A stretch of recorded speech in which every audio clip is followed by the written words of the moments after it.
dinosaurs.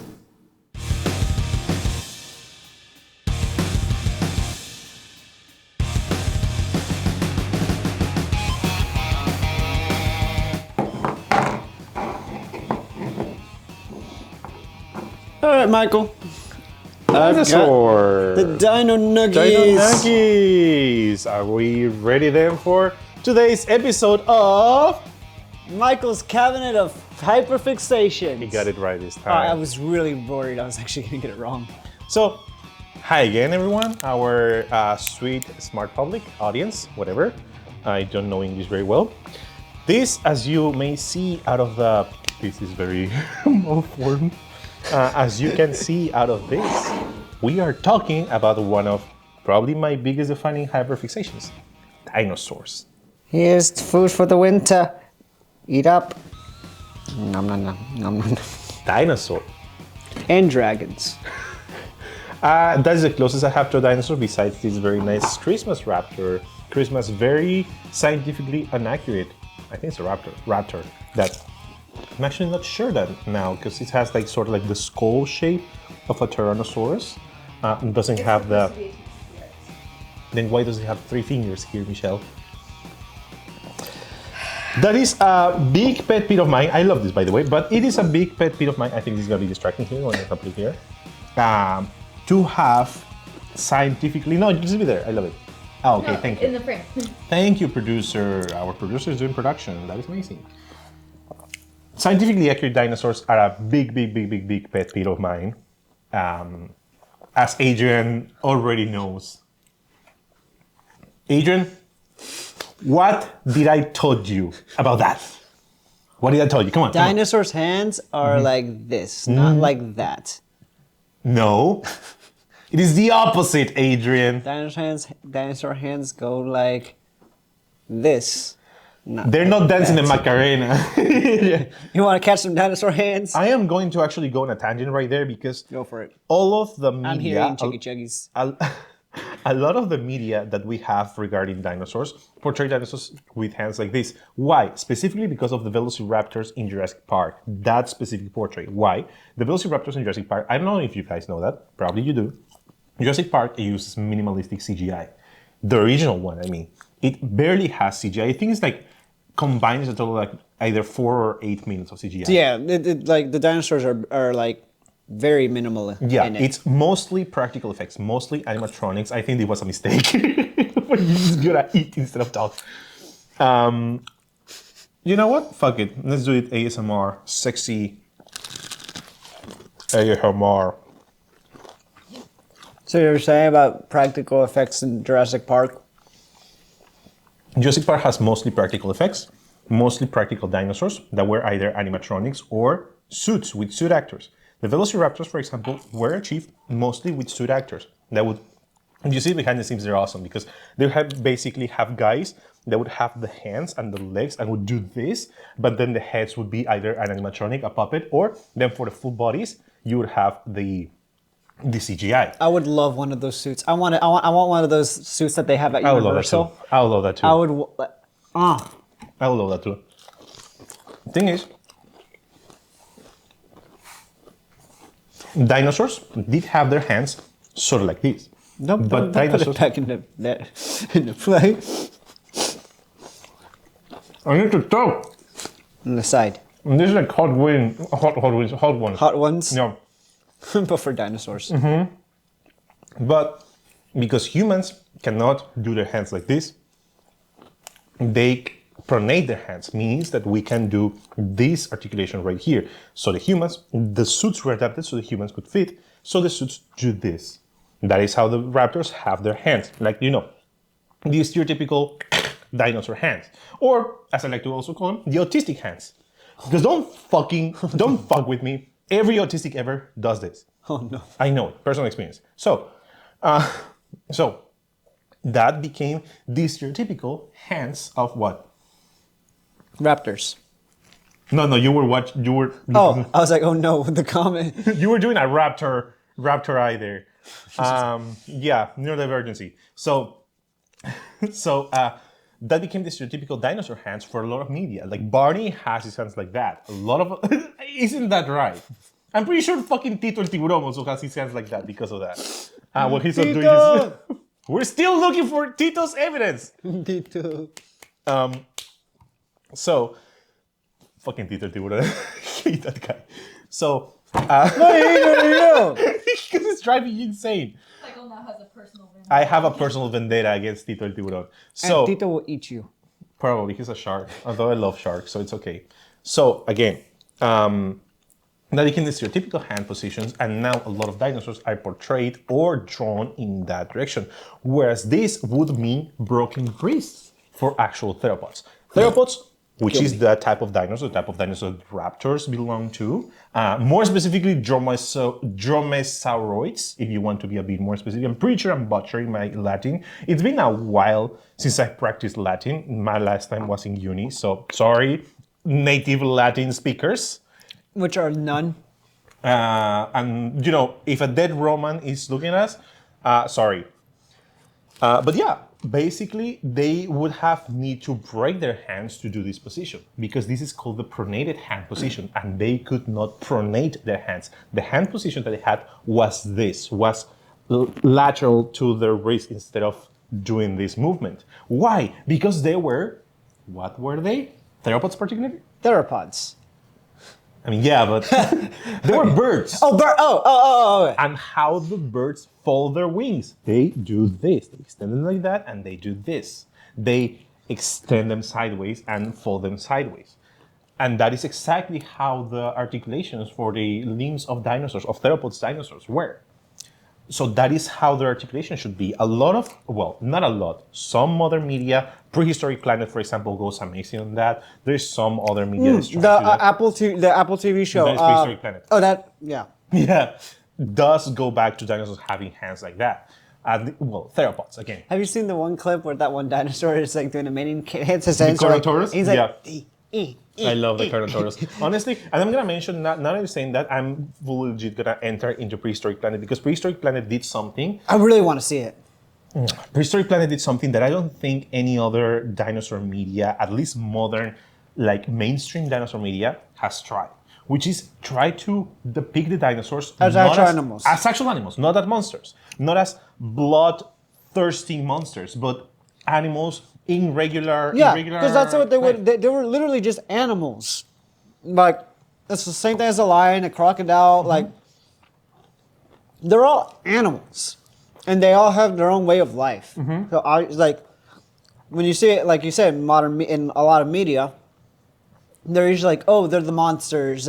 Usually, you see a dinosaur movie, and it's more of a monster movie. Like Yeah. Jurassic Park is a monster film Although, that uses dinosaurs. I'm gonna say, at least the first Jurassic Park, even though it did induce the trope of dinosaurs relentlessly chasing for There are animals, scenes in it that shows it's more of a... not only that, but it's also the one that is a bit more realistic in that sense. The only dinosaurs Yeah. that are shown as actively monstrous, if you want, are the raptors, And- which are yeah. established in the movie as smart.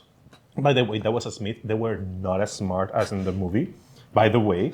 But in the movie, they're depicted as smart and like actively killers, you know, like they enjoy killing. So Yeah. it kind of makes sense. The Tyrannosaurus has this very cool scene, for example, Yeah. when, you know, Jeff Goldblum is hurt and they have Jeff Goldblum on the Jeep and they're leaving, you know, the famous objects are closer than they appear scene. The dinosaur, the Tyrannosaurus, there is a moment in which the Tyrannosaurus just give up, just gives up, just stops, it's tired, says it's not worth it, and just leaves. The only other moments in which you can kind of see that the T-Rex wants to hunt is when he, sorry, it's a she, when she hunts the lawyer yeah. who's in the bathroom. Another iconic He deserved scene. it. Kind of. Deserved it. Yeah. Which, damn it, which is in the bathroom. And that is because it has been established that the T-Rex, one, is hungry, and two, wants to hunt. Yes, because, you know, they're just giving it the goat leg. Exactly. And it's like, and that's when Jeff Goldblum's like, it doesn't want to feed, it wants to hunt. Or Exactly. whatever the line is. But after that, it's kind of showing a bit more of a regular animal way, and it's hunting, for example, the Yeah. gallimimus. It hunts the gallimimuses, Yeah. but it's not in a, damn monstrous way. Or what happens a lot. I'm going to contrast it with what happens in Jurassic World 2, The Fallen Kingdom, I hate that movie so much. I hate it too, but it's like at the beginning of that movie when there is this. Oh wait, the opening scene is so good though. No, yeah, but there is this. It's one so moment, cool. There is this one moment that I'm gonna address about the opening scene. I'm gonna hate on the opening scene. Oh yeah, go for it. It's all Fallen Kingdom. So when Fallen Kingdom, Fallen Kingdom starts and is the volcano eruption, and all of the dinosaurs escaping the volcano eruption is like that huge stampede. Yeah. What happens when the Carnotaurus notices the protagonist? What is the Carnotaurus thinking right in that moment? I don't remember the movie. I'm gonna guess though because of logic. It's like, oh look, there's the other guy, and they start fighting. It starts trying to kill the protagonist instead of escape from an active volcano. Yeah. And then the other dinosaur, I believe is a T-Rex, I believe she intervenes and hunts the Carnotaurus and eats, and the regular, I bite it and then I roar for dominance with the hands like that, the stupid hands that look like this. They never look pronated. Holy fucking shit. Stop pronated hands on dinosaurs. You're gonna maybe punch you with that dino nuggy. Damn it. I'm so angry, I can't eat it. It does that. It hunts and not even hunts. It kills the other dinosaur and it roars and doesn't even eat it. And then immediately afterwards, the volcano erupts again. And it's like T-Rex is like, oh shit, yeah, right, I was escaping. Oh yeah, that's right. It's such a stupid moment. It just undermines the entire, these animals are animals and trying to escape just for a monster moment, which again, the T-Rex doesn't do that in the first film. Which is the one that depicts them as animals the most. There is some other moments also in Fallen Kingdom with the baryonyx, which is a dinosaur that appears when they're in the lab. They return to the island and they go to the lab. Yeah. Oh, is that the one that there's the giant tunnel and there's lava behind it? Okay. Yeah. Sorry, I don't like that movie. I only saw it once in theaters and never watched it again. I watched it once too, and the only moment that I like is when the island gets consumed by the volcano and the Brachiosaurus dies. Oh yeah, he's like, along the, yeah, I remember that. Everyone talked about that. That moment I did like. That movie is so incredibly stupid. I'm gonna run for it in a second. But yeah, in that moment the baryonyx is, even though there's lava falling around, what does the baryonyx do? Is the baryonyx just trying hunting? To escape? No, it's just hunting. It's just trying to stupidly break metal to get those guys. Show me that with a crocodile. Show me that with a tiger, and people are gonna say you're stupid. Yeah. Unless you're actively trying to go for the B-movie feeling. Yeah. It's, like Anaconda. Yeah, like if you're gonna go for a Piranha. B-movie feeling, it's gotta be a fun movie. Exactly, It's gotta a be fun super movie. fun, stupid. Fun cheesy. The way Again, Piranha 3D? Fucking love that movie, bro. Piranhas are not like that. Piranhas are not in the sea to begin with. I don't care. Love that movie. Anaconda, I wanna see Jennifer Lopez being eaten by a giant snake every day. This is not hate on Jennifer Lopez, by the way. Although I don't like her. Producers look at me weird. What did you just say? Yeah, I'm not a fan of Jennifer Lopez either. But she's cool, I don't want to see her eaten by a giant snake in real life, But in the fictional movie, I'm okay with that. But yeah, it's a stupid movie. It's okay, it happens. But Jurassic Park, I don't think it has that B movie feeling. No, it doesn't. Like they were really trying to go for that A grade film. But it's just so stupid. It's so dumb. Here's the thing.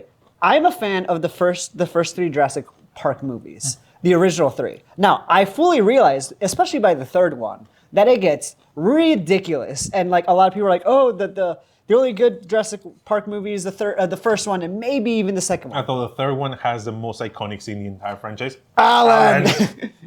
Alan! David, that movie. But I love those three movies. I think they're fun movies.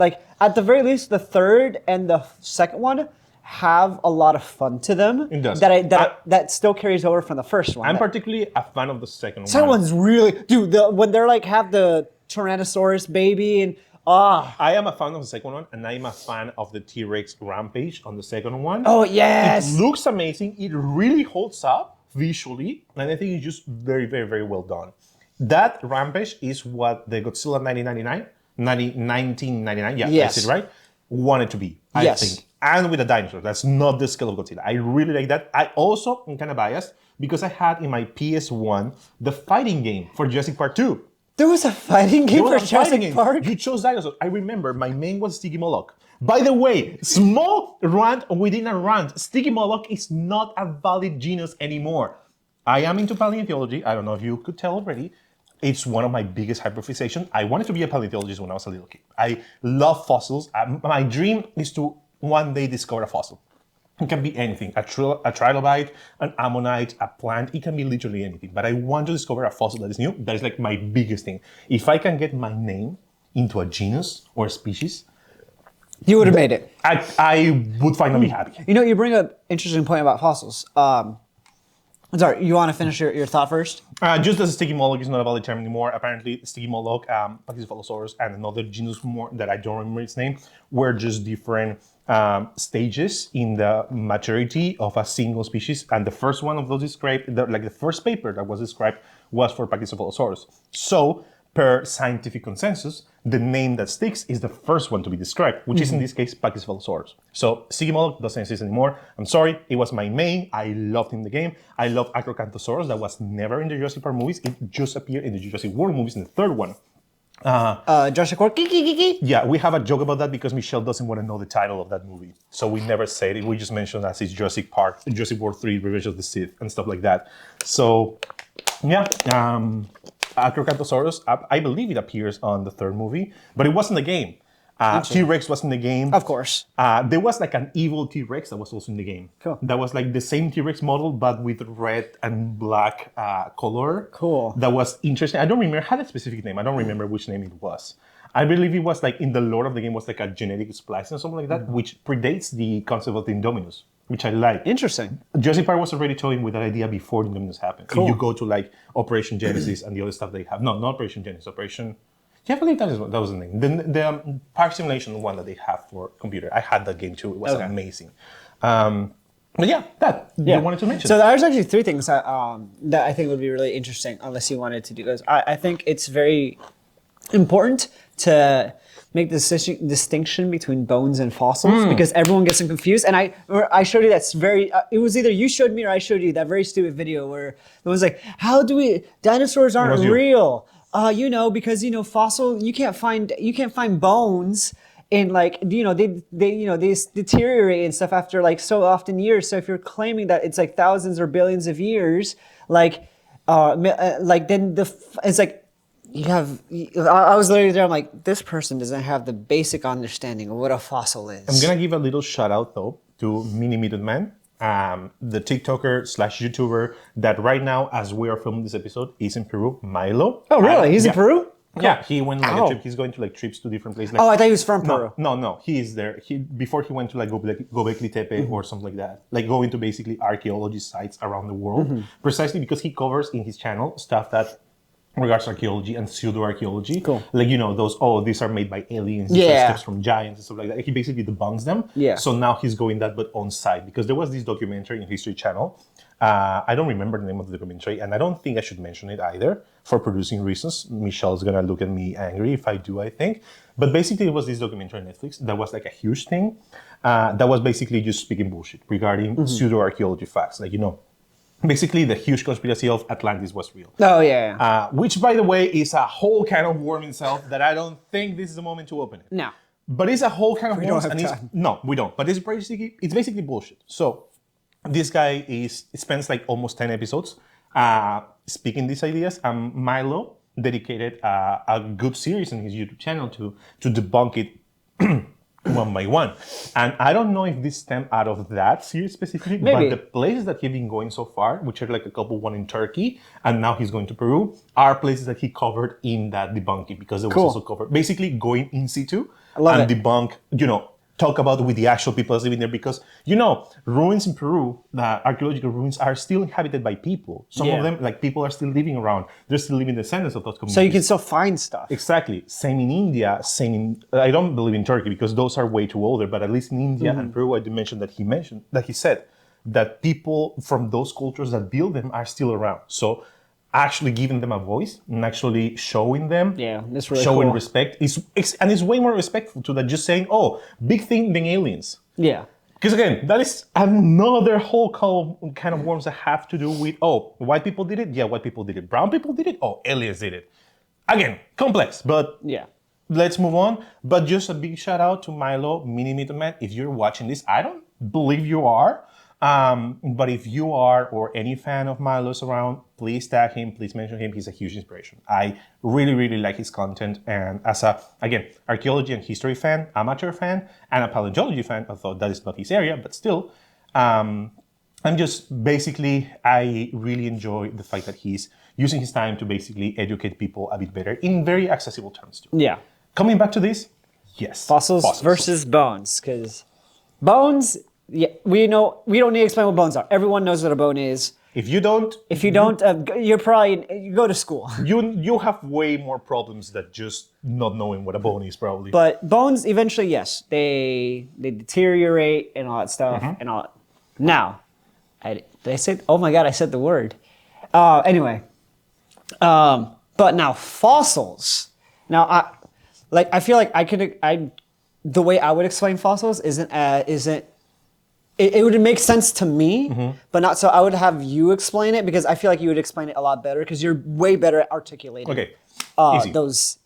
How do you create molds out of stuff? Oh yeah. It's a mold. Yeah, you just sand, rock, all that stuff. You know. Let's say I want to it gets create a mold compressed out of this. I cover it in sand. I cover in everything. I compress it. Yeah. Bake it until it's done, right? Yeah. Then I cut it open. I remove this thing, and then where the hole. This thing-shaped hole that was left, I fill it with stuff, right? I fill it, I close it, I let it solidify, and then voila, I have a mold of the exact same thing. A fossil is exactly that. A fossil is a rock mold of bone. Bone has indeed deteriorated, but when an animal or a plant or whatever, honestly, dies in a very particular way, in a way in which for example, the acidity of riverbed or something. Riverbed, or dry lands in the desert, or something that can prevent microorganisms from eating the body, from decomposing it, disintegrating it. When it's trapped in some sort of specific rock, sedimentary or something that can basically compress it and seal it there so it is protected from the elements, those bones are gonna be conserved for way longer. Sometimes even soft tissue gets conserved. And then what happens is, out of millions of years, the pressure makes that the minerals around start seeping into the bone, start seeping into the areas that the bone occupied until it gets replaced. A fossil is rock. Exactly. The soft tissue is also rock, but it is imprinted in the shape of whatever that was. Yeah.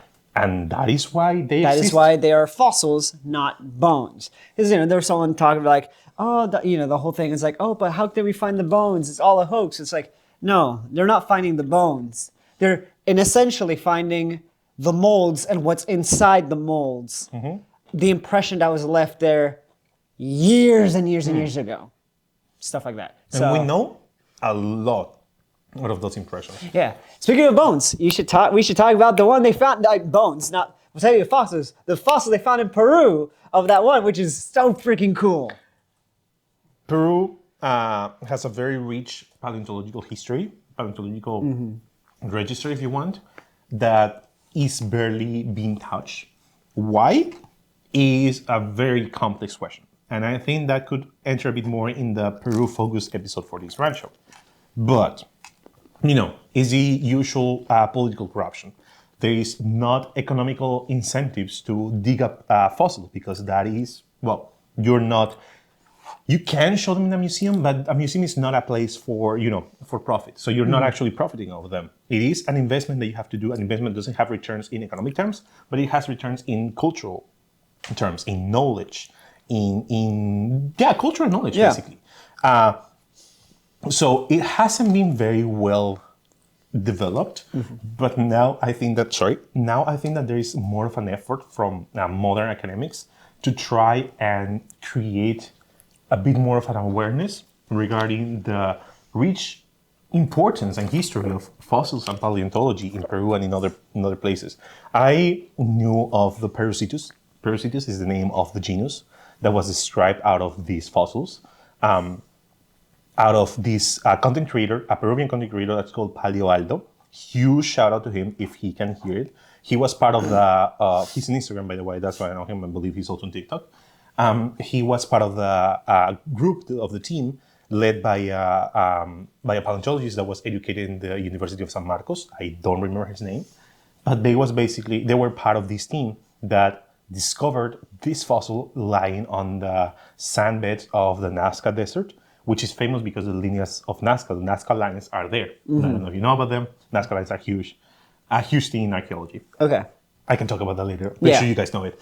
But Parasitus was discovered. Parasitus was a basilosauride, which, even though the name is Basilosaurus, it is actually a family of whale-related creatures. They're not dinosaurs. Not everything, this is important, not everything with the saur termination is a dinosaur. Pterosaurs? I was actually gonna say we should also say that like pterosaurs and specifically with the specifically pterodactyl, because that's what a lot of people are familiar with. Yeah, it's like pterodactyls are not dinosaurs. They're not.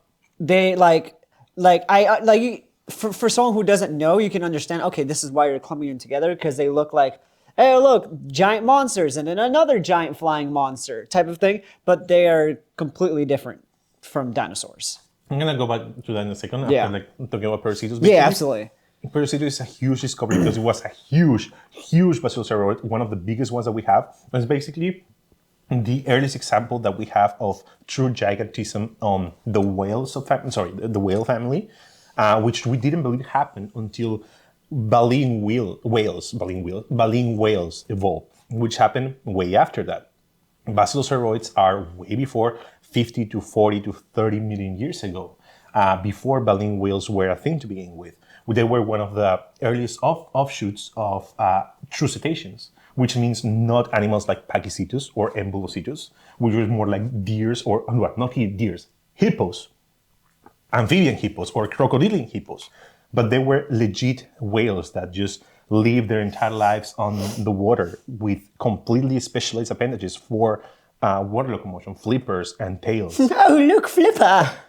They didn't have the echolocation developed, and they all were carnivores that use teeth, not baleens, and stuff like that. They were an early offshoot, and they don't have any living descendants because that offshoot completely got extinct. But the fact that Parasitus existed as a true giant, like almost the size of the biggest whales that we have right now, without being a baleen whale, proves that water environments naturally tend to gigantisms within the cetacean family. And that in itself is a big discovery. By the way, Peru is also home to one of the other big whale fossils in existence, a sperm whale that was called Leviathan, out of the Leviathan.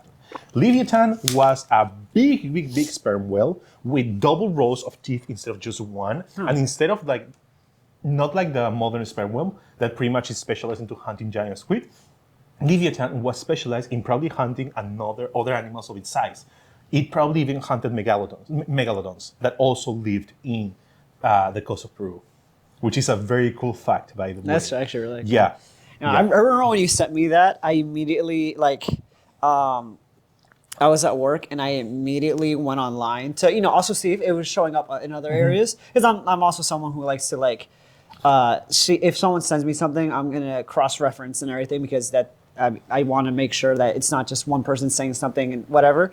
But as soon as always fact check people. It's fact check. And cross-referencing is always good, because then you can see, okay, this is real, or maybe elements of this was faked, but then this whatever. Anyway, that's a whole nother episode. It's a whole can of worms right there. Yeah.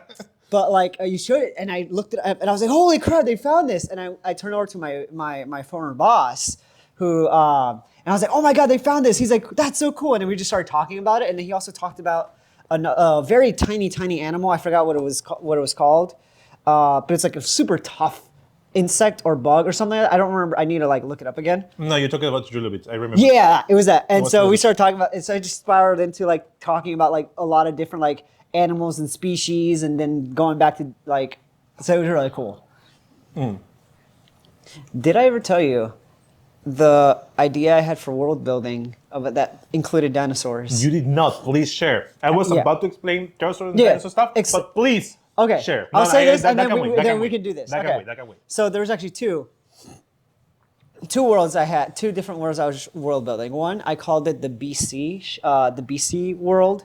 Basically, it was as if nothing ever went extinct. So we're living on modern day. with dinosaurs, literally, when I say nothing, when this thing, I say nothing. So saber-tooth tigers, Damn it. woolly mammoths, and I had like a couple different episodes set in this world. One where a boy befriends a saber-tooth, one where a young couple who they're pregnant, and a raptor's kind of like hunting around type of thing. Although obviously, like, not knowing the information I know now, it was going to be very much more Jurassic World, like Jurassic Park, very much raptors, hunter type I am gonna say one thing real quick because you mentioned that though. I am not against dinosaur hunting humans on media. I do like when they are portrayed doing some of the stuff. For example, Prehistoric Planet, the show on Apple TV, did a very explicit conscious decisions on not portraying dinosaur hunts at all. Dinosaur hunts are a staple of basically every single dinosaur documentary media and fictional media ever. We all want to see dinosaurs kill each other. I do enjoy that as much as the other guy. Let the monsters fight. Yeah, exactly. Like giant fucking It's dinosaurs. Godzilla. Let him fight. I thought you were gonna say, "Run, it's Godzilla! Run! It's Godzilla! It is not due to international copyright law. Still, we should run like it's Godzilla! But it's not. Fucking love that movie. So, both Godzilla and Austin Powers. Although Austin Powers gives Michelle the flashbacks. So, we're gonna explain that joke later. But basically, damn, what I'm saying. Okay. I am not against dinosaur hunting. I love that as much as the other guy, but I do like when they're seen or they're shown either hunting in a reasonable way, like, they're actual animals. Yeah, absolutely. We still have things like Cujo, which is a dog that was turned into a horror monster. Yeah. Like, it can happen, or Jaws. That happens because we see that, like, okay, the Jaws thing is a bit exaggerated, but we have seen shark attacks, and I think that's a cool genre to begin with, even though Jaws did do a lot of damage to the shark reputation. Which is, again, not the whole kind of movies. But I am not against that. I am against them being depicted as brainless monsters that only want human blood. It doesn't matter how much they are put into actual risk because of that. Like, what happens is basically every single Jurassic World movie, more particularly in the third one. But I do enjoy the idea, for example, when you mentioned me that raptor hunting a girl and like a little baby or something, what I kind of think of is actually what happens a lot in certain rural areas of Southern Africa, in which in certain tribes or certain like villages and stuff, like hyenas and lions are still an actual risk because hyenas can enter the houses and steal the babies, for example. Like they legitimately do that. Hyenas and lions are some of the few animals that can still hunt us. Tigers also do that a lot in India. So, that can happen. It is a kind of danger that happens. Or like, how many people have been killed by bears? Well, not that much. I was just recently reading about the grizzly. If not friend shape, why friend shape? They're so cute, but they're so they're not evil. They're not evil, but they're so ferocious. Is what I want to say. They're dangerous. Dangerous. They're dangerous. That's the word. Because I love bears. Bears are freaking cute. Bears are but incredible. if you get near one, it will rip you apart. I've seen The Revenant. Yeah. I don't need to see more. They're dangerous, and I would like to still depict them as dangerous animals. Oh, absolutely. And I think that can still happen. Like, they can still hunt humans. Just, put a bit more of thought behind why or the scenario. Yeah. And then the second world was a fantasy world, specifically like very, very fantastical fantasy. But like where dinosaurs were like, for example, there's like cultures that their culture was all about the, like, again, I was labeling everything into dinosaurs, but like, for example, like getting a pterosaur, and there's a whole culture in somewhere in the world where it's all about, and they fly on pterosaurs and stuff. And there's another one where specifically like bronchiosauruses and all this other more herbivore like Brachiosaurus, you mean? Brachiosaurus, yeah. Yep. More those type of dinosaurs where that's a lot more of their culture, and so. And then, there's more of so like, it's just humans and dinosaurs in a way, like living together. You're basically describing Dinotopia. In a way. You know Dinotopia, right? No, I don't know what it is. Dinotopia I thought you just made that up. I was like, yeah, that makes sense. Dinotopia, I'm not talking about Utopia with dinosaurs, although that's pretty much what Dinotopia is. Dinotopia is a series of fantasy books that basically talk about a society in which dinosaurs and humans coexist. Dinosaurs are smart, and humans and dinosaurs. Imagine like the Flintstones kind of collaboration between paleontological creatures and humans, but it's more like a symbiosis. Okay, cool. It's a cool book. I only read the first one. Who knows? Maybe I was inspired by that indirectly, because something that did inspire me to create that world is I was reading an art book, and at one point there was just all these all these pictures and all this of different cultures throughout history just with dinosaurs. And there was like a medieval knight riding a raptor. And so it looks so freaking cool. And I was like, That's amazing. Daddy, I need to do that. That is amazing. I love that. That is, for example, a fantasy of mine. I would love to meet a paleontological creature, like an extinct creature. I know it's probably not gonna happen within my lifetime. Although When you say meet, you mean like dig one up or like a physical no, I actual? would fucking love to see like an actual one living. Although, and this is my parenthesis. Hopefully, the Project Mammoth can happen because that is the closest that we are to actually de-extinct an animal. Wait, what do you mean? What's Project Do you Mammoth? know about that? No, what's Basically, Project Mammoth? there is this scientific group that is a scientific project that is trying to study the possibility of cloning a mammoth, Okay. a holy mammoth. We have a complete DNA sequence of holy mammoths because of how good they were preserved. In the mammoth ice. case specifically, they are not necessarily fossils. They are legitimately Preserved, forced yeah. to the point that Captain America style. people have eaten mammoth. Interesting. There has like flesh. They have been made steaks and burgers out of mammoths. I don't remember if it was Inuit or other group of people that were in the Arctic that basically found a frozen mammoth, and because they needed to eat, they ate that, and they also gave it to their dogs. Like it's to that point That's of well so preserved. interesting. I'm gonna look that up. I'm gonna It's learn more great. about that. And to that point, so we have those fossils very well preserved. And I've seen the fossil, by the way, of this young mammoth. I don't remember her name, the one that was discovered in Siberia. It is amazingly well preserved. You can basically almost imagine it like getting up and going on their life. And because we have the DNA sequence and we have very close modern relatives of the holy mammoth, the Asian elephant is more closely related to the holy mammoth than to the African elephant. Interesting. They're basically part of the So same you're saying subgroup. basically like in Jurassic World when they're like, hey, we took like kind of DNA and this kind of filled in the gap in a way. Obviously, in a much more this actually because it's a close relative. Because I am not a So geneticist. in a way, sort of like that. Because I'm not a geneticist or a genetic engineer, I do not know if genetic splicing between holy mammoth and Asian elephant would work. I personally do not have the answer to that. I think that's an answer for the expert. That's a question for the experts. But what it is important is that the womb of an Asian elephant, of a living Asian elephant, can be used to host the fetus of a holy mammoth because of how closely related they are. So interesting. So if we get to actually splice the DNA and actually create a fecundated egg, basically, of a holy mammoth, we can implant it on a Asian elephant, and that would theoretically develop and give birth to a holy mammoth.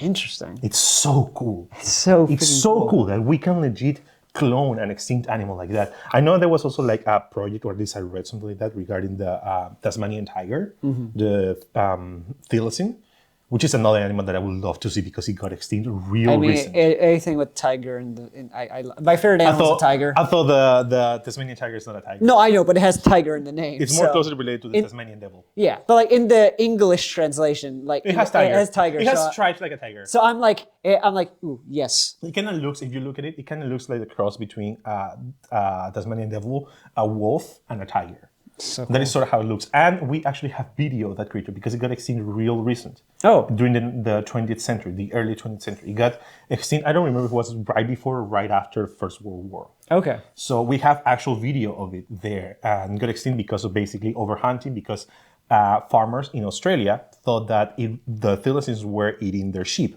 although it was actually dingoes and wild dogs that they had released. So they eventually hunted the Tasmanian tigers into extinction. And that coupled with the fact that the Tasmanian tiger is now experiencing competition from dingoes, basically wrecked the entire thing, and they got extinct because of human hand. But it was very recent, and we have, I believe, sort of complete DNA of them because of how recent that was.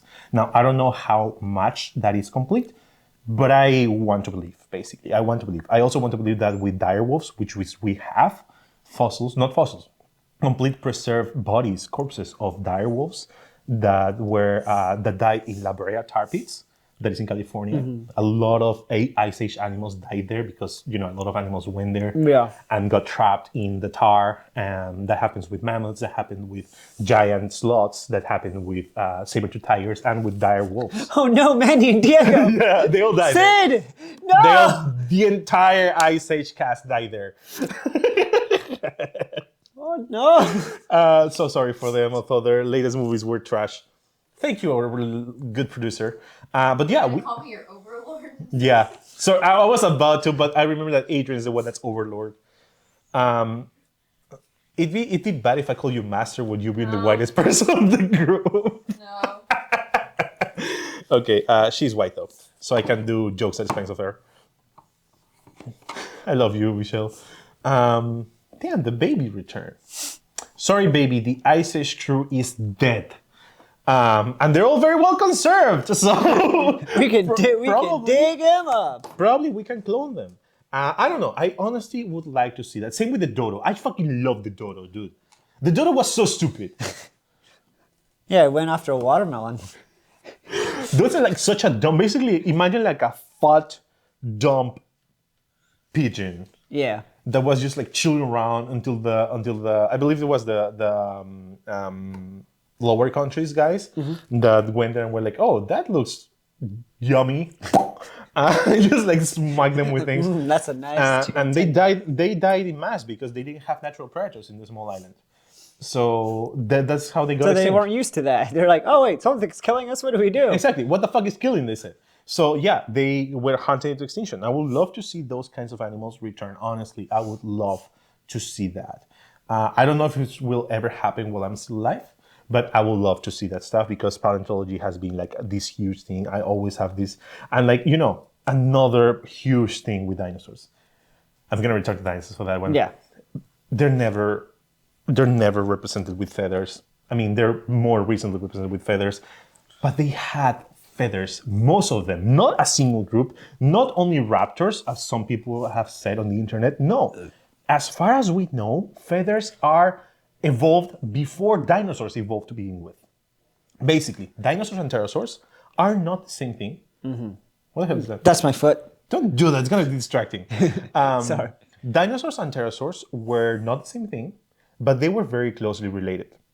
They were two branches of the Archosauria family, which is a genus of animals that includes modern crocodiles and extinct relatives to the Crocodilomorpha, and includes modern living birds, all of the birds, because all of the birds are part of the Maniraptora group, which is part of the Theropoda group, which is part of the Saurischian group, which is part of the Dinosauria group, which is part of the Archosauria group.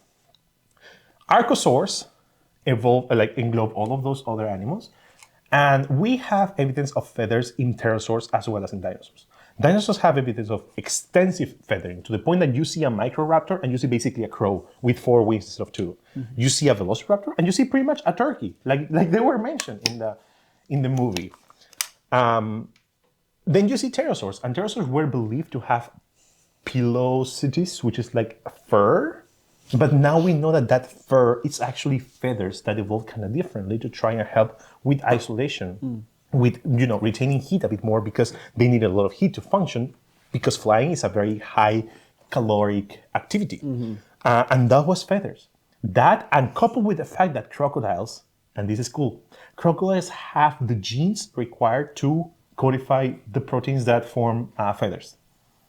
Crocodiles have those genes. Crocodiles are more closely related to any bird than to any other reptile in existence.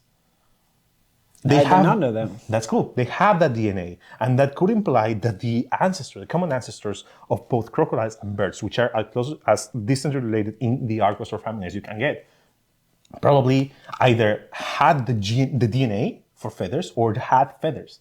The crocodiles probably lost them or never evolved them to begin with, never manifested them, whereas the other side of the family did manifest them, which is amazing. You would basically get to a moment in time in which you could see a full lizard covered in feathers, like a regular ass lizard. That is so cool. That is so amazing. That is what is fascinating about those kind of things, that you can get to imagine animals that were in the earth, that, shared this planet with us, but then died, and we will never see them again as they are. We see the reconstructions. We know, we can get very close to reconstructions. We know what color a Microraptor was. We know what color Yiki was. We have the exact depiction of a cloaca of a Psittacosaurus. We know exactly how Psittacosaurus's Psittacosusi looked. We know exactly that. We know exactly that. So it's cool because we can get very cool, very approximate representations Yeah. of what these animals were like, but they will never be the same thing. As Exactly. looking at Like them. seeing everything and seeing like that small percentage of things that you didn't even think of, you know, or weren't able. It's just like, yeah, it's insane. It saddens me that more than 99% of life of the species that have always existed on Earth have gone extinct. And out of that amount, less than 10% we know the existence of. Because fossilization is such a rare process, it doesn't happen with all species. Yeah. And there's a lot of species that legitimately lived, existed, Yep. were probably very prominent, and we will never know of them ever. Exactly. This happens, for example, with pterosaurs a lot. A lot of people.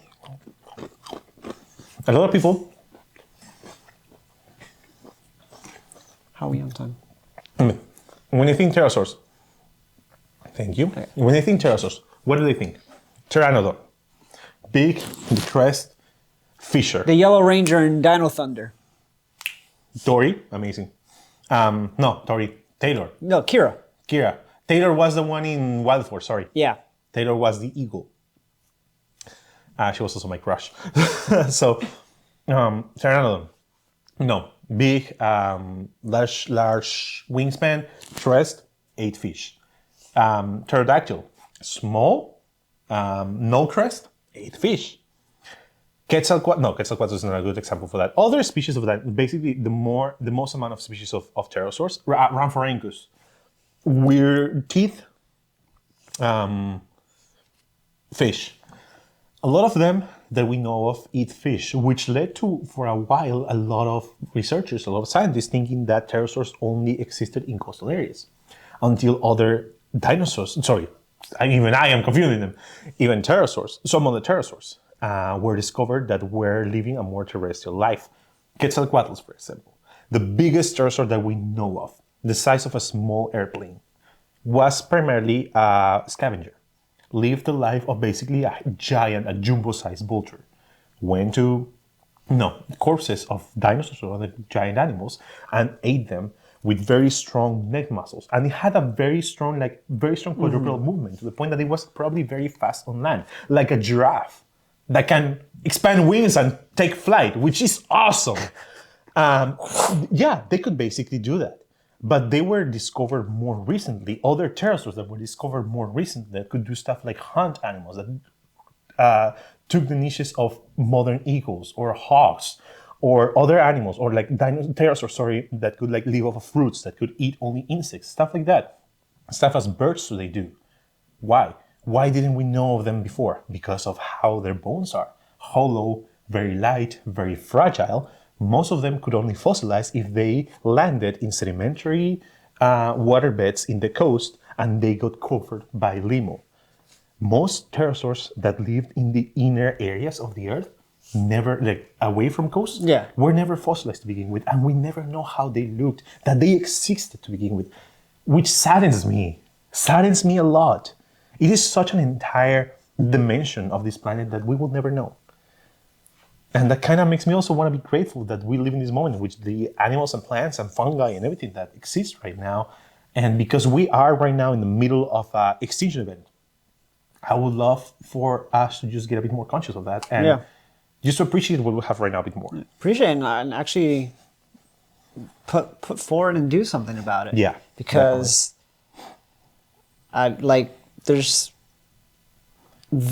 going into the future, we can not only are we going to learn so much more about just the world around us as it is now and as it continues to progress, but as we continue to progress, we're going to be able to learn more about how the world used to be.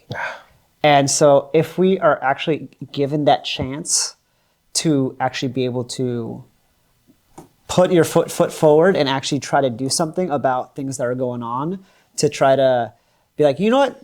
We're extinction level. What can we do to preserve or help or anything? Then we can get to those spots.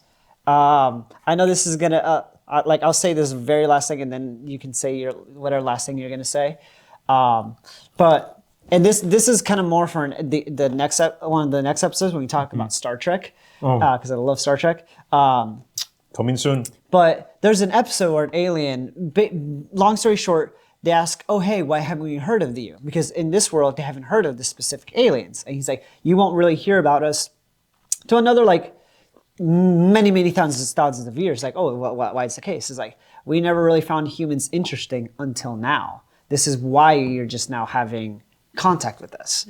And that struck me in the sense of, like, there is so much more to achieve. There's so much more to learn. There's so much more to do in this planet, in this galaxy, that if given the chance, and if we can get there, you know? Are we talking about the Traveler? Yeah, talking about the Traveler. Like I am someone who I call myself a realist optimist because yes, I know how bad things are in the world and everything, but I like to be optimistic and I like to see, okay, in what ways are there things getting better? And in what ways can I do something about it? Obviously, depending on your situation, you might not be able to do much, but if there's at least something you can do, like it's the whole thing again, back to movies, Gandalf being like, it's when he talks up to Galadriel, I think it was specifically the Hobbit, and he's like, why the halfling? Yeah, that is in the Hobbit. Yeah, and he specifically says Sauron believes only, like I'm paraphrasing, but Sauron believes only great big acts of power can, keep the darkness at bay. That is not what I've seen. I've seen it as the little folk and the little deeds of small acts of kindness and love, and that's why I chose Bilbo, is because I'm scared and he gives me courage. It's like those small little things that eventually grow and become something else. So yeah, like. Let's do something about it so we can continue to learn and continue to be inspired by the world coming and the world behind us. There's a lot of stuff that we obviously cannot do right now to stop, because let's be clear, we are living right now a massive extinction event that is dubbed the Anthropocene extinction event. Basically, we have experienced 5 extinction events so far, I believe 5 or 4. Out of the ones that you're probably gonna find more famous are the KT extinction event or the Mesozoic Cenozoic extinction event, which is the one that ended the dinosaurs at the end of the Cretaceous period. What killed the dinosaurs? The Ice Age! That is so scientifically inaccurate, but it's fun, so I don't care. Or the Permian Great Dying, which was one of the worst ones, which almost 95% of all life on Earth died during the Permian Triassic extinction event. Right now, we are living through the latest one, which is the Anthropocene extinction event, because anthropos, humans, are causing it. Carbon dioxide levels on the atmosphere are rising to levels that were not seen since those kinds of extinction events. Acidity on the oceans is augmenting, which means corals are dying, which means entire ecosystems are dying. The temperature is rising, which means a lot of bad things are happening. Mm-hmm. Deforestation is happening, a lot of loss of habitat. The ecosystem are being actively disrupted. And let's be clear, there's a lot that people like you and me and probably most of the audience cannot do anything about. Yeah. Which is, we cannot honestly lobby or realistically fight within our lifetimes against the oil corporations or the corporations, politicians that are selling land, that are destroying ecosystems for greed, for money. There's a lot of stuff that we cannot do. However, there's stuff that we still can do, and I still believe in finding that hope. Stuff like educating. Educating is honestly one of the most important. A lot of people are against these kind of things, or a lot of climate change deniers, for example, still out there because they don't know the truth. And I think educating people is very important on going, on pressuring the people in power to actually make those changes. So, yeah, we can all do something, even if it's very small. Yeah. Not in the sense of, today I use a metal straw and not a paper straw, so I'm feeling better because I'm not killing a turtle. Yeah. No, not like that, but like educate, share with people, show some compassion towards the fauna, flora, and fungi that are sharing our planet with us right now. So we can still do some to try and avoid the worst effects, basically. Avoid the worst. Rawr. I'm a dinosaur. Not with the hands like that. Rawr. I scratch. Well, he's gonna be a serious regular now. He's gonna be. Hello to baby. Hi, Michael. You have like a fun. Like you're like, oh, this is a serious topic conversation. I love him. I love him. So, I'm Michael. I'm Adrian. This is Baby. And this has been another episode of Michael's Little Cabinet of Hyperfixations. Please like and subscribe for more. Give us some money that we can have more than this for deco. And some more dino nuggets because we love them. Yes, Dino Nugget is always good. Eat. Eat. Eat!